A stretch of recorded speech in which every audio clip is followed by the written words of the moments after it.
Assalamualaikum warahmatullahi wabarakatuh. Innal hamdalillah nahmaduhu wa nasta'inuhu wa nastaghfiruhu wa na'udzu billahi min shururi anfusina wa min sayyiati a'malina may yahdihillahu fala mudhillalah wa may yudlilhu fala hadiyalah.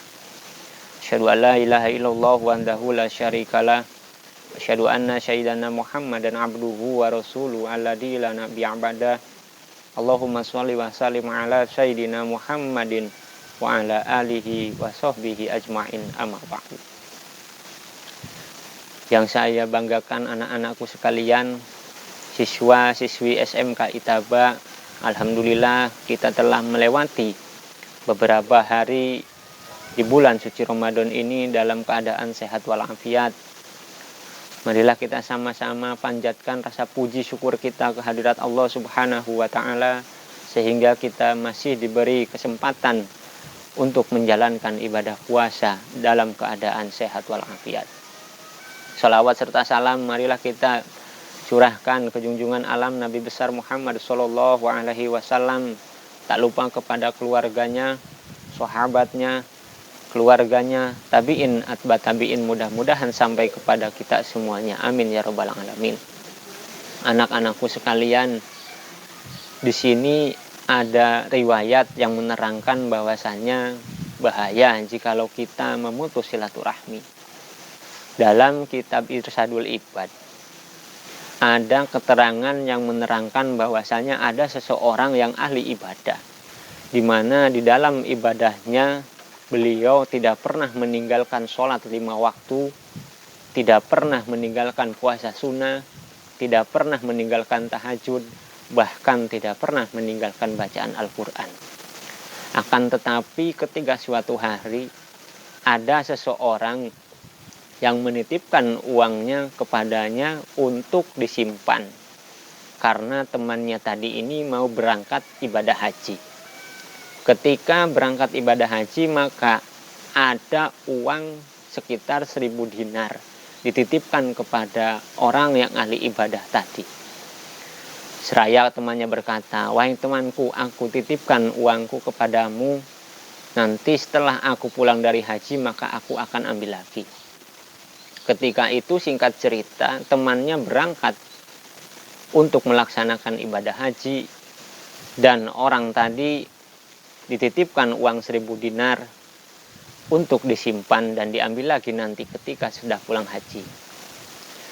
Ketika sudah berangkat haji, ternyata takdir Allah berkata temannya yang dititipi uang tadi itu meninggal dunia. Setelah meninggal dunia, dalam beberapa hari, teman yang tadinya berangkat dan menitipkan uang untuk disimpan temannya tadi kembali dari ibadah haji. Setelah datang dari ibadah haji, orang tadi bertanya kepada orang-orang karena tidak pernah melihat temannya, "Wahai Fulan, apakah kamu melihat temanku si Fulan ini tadi?" Orang-orang menjawab, "Saya tidak pernah melihat." Dan datang ke rumahnya, ternyata bertanya kepada ahli warisnya, temannya tadi telah meninggal. Kemudian ahli warisnya bertanya kepada orang temannya tadi itu, "Apakah ada keperluan yang perlu disampaikan atau wasiat dari almarhum?" Kemudian orang tadi bertanya kepada ahli warisnya, "Apakah kamu dititipi saudara kamu uang 1000 dirham?" Kemudian ahli warisnya menjawab, "Tidak." Karena merasa bingung, jika diikhlaskan uang itu jumlahnya banyak, apabila ditagih pun orangnya sudah meninggal. Kemudian orang ini bertanya kepada orang-orang bagaimana caranya bertanya kepada orang yang sudah tidak ada. Akan tetapi ada seseorang yang menunjukkan bahwasannya di negara Yaman atau di negara Timur Tengah ada seorang ulama yang memang ahli dalam bidang religius atau bidang spiritual. Kemudian orang ini tadi datang kepada ulama tersebut dan bertanya, "Wahai guru, wahai syekh, saya menitipkan uang kepada teman saya, akan tetapi teman saya itu meninggal. bagaimana cara saya bertanya kepada teman saya, dan teman saya ini sudah meninggal. Kata Syekh tadi, karena memang ahli spiritual, kamu datang ke sumur Jam-Jam, kemudian kamu berteriak di sumur Jam-Jam tadi. Andai kata teman kamu ini ahli surga, maka ketiga teriakan tadi akan ada jawaban. Akan tetapi jika tidak ada jawaban, maka kamu nanti datang lagi ke sini. Ketika itu orang tadi berangkat ke Mekah, ke Tanah Suci, kemudian berteriak 3 kali di sumur Jam-Jam tadi. Wahai Fulan, sampai 3 kali berteriak seperti itu tidak ada jawaban. Kemudian orang ini di dalam hati bertanya, apakah temanku ini ahli neraka? Padahal temanku ini adalah ahli ibadah, tidak pernah meninggalkan tadarus, tidak pernah meninggalkan ibadah sunnah. Kemudian temannya itu tadi balik lagi kepada Syekh atau ulama yang sepuh tadi dengan berkata, ya Syekh, saya sudah berteriak di sumur Jam-Jam, akan tetapi tidak ada jawaban. Gini saja, sekarang kamu datang ke sumur Barhut. Sumur Barhut itu dalam suatu riwayat sumur yang terdapat di daerah Yaman.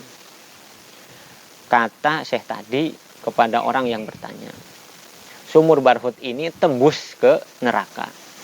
Kemudian orang ini datang ke negeri Yaman berteriak 3 kali. Setelah teriakan yang ketiga ada jawaban. Sehingga orang yang tadi ini bertanya, kenapa teman saya itu ahli ibadah tapi kok ada di dalam neraka? Kemudian Fulan ini bertanya, wahai Fulan, kenapa kamu itu rajin ibadah, rajin sodako, rajin membaca Al-Quran, tapi ada di dalam neraka? Ternyata Fulan ini menjawab, saya memang ahli ibadah, saya ahli sholat tahajud, saya ahli ibadah sunnah, dan saya ahli membaca Al-Quran.